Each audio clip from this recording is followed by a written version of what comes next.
that's it. That stem wall you see down there is actually the old perimeter for the original fish hatchery, which ran from about 1897 to 1940, and then it was abandoned. The hatchery that's in there now is called the RSI, or Remote Spawning Incubator, and is essentially two buckets. First one is fed by gravity, and it's essentially just for improving water quality. It's a very crude upwell clarifier. Second one, water comes from the clarifier, comes in from the bottom, is diffused through gravel and some other things, and that's what incubates the eggs. Fish stay in there until they're ready to leave, and then they simply swim out of the outfall of the second bucket and leave volitionally, basically when they want to. Very, very simple, and man, it's worked like a champ. So here you can see the clarifier doing its thing. Water bubbles up. Heavy things, turbidity, other things can precipitate out to the bottom of this tub, and there are definitely things that have precipitated out.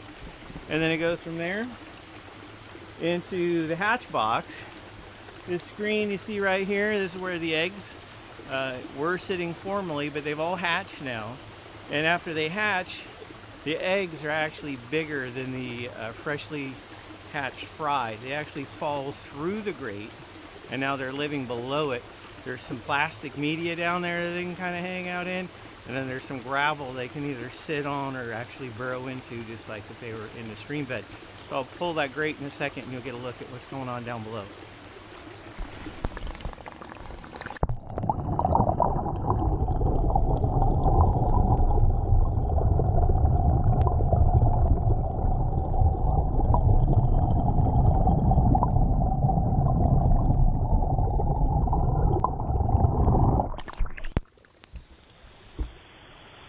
About 6,000 steelhead in this tiny bucket, and they're all destined, when they're ready and in the mood, to head down into that beautiful tributary. Well, fish are definitely starting to emerge. You can check them out. They're literally the screen that they fell through after they hatched. They can now actively swim up through. And whenever they decide is the right time, leave volitionally through the outlet of this box. It's pretty cool to see a few of them just sort of hovering out right in front of the portal to freedom. It's pretty sweet.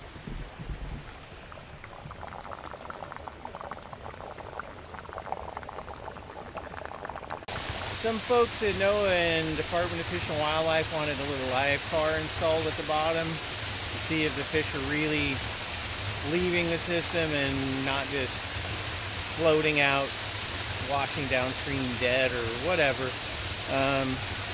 So they came and put one in about 2 days ago, and I think it's a pretty no-brainer at this point. I'll show you who entered the live car below the RSI just since yesterday afternoon.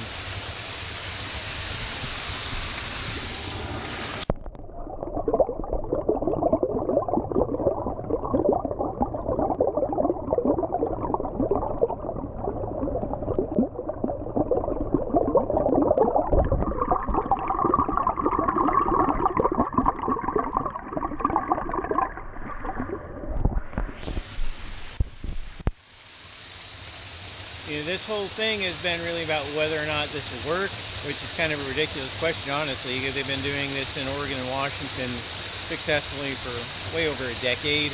But people wanted to get comfortable with this type of facility. And I mean, you look in that live car right there, and there it is. For remote tributaries on the coast, coho and chinook, steelhead, it's just a great way to initially jumpstart some of these remote tributaries, isolated spots, that you don't really want to put a permanent hatchery, but where we have genetically appropriate stock, they can put out, get that snowball rolling, and then back out and let nature do its thing. Pretty incredible.